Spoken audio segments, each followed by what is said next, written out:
سلام خدمت همکاران خوبم، اولیای محترم، مدیران عزیز و کارکنانشون.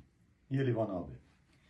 اگر من این رو 5 دقیقه دستم نگه دارم اتفاق خاصی نمیفته، ولی اگر این به 1 ساعت برسه دستم خسته میشه.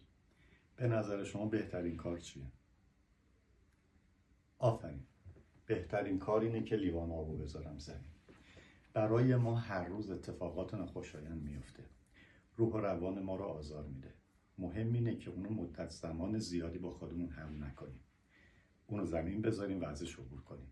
تو زندگی شخصیمون، تو زندگی کاریمون، تو زندگی اجتماعی و خانوادگیمون اتفاقات ناخوشایند قطعا میفته، ولی معلمی که وارد کلاس میشه، کارمندی که وارد اداره میشه، مدیری که وارد اداره میشه، سعی کنه که مشکلاتش رو بیرون بزنه.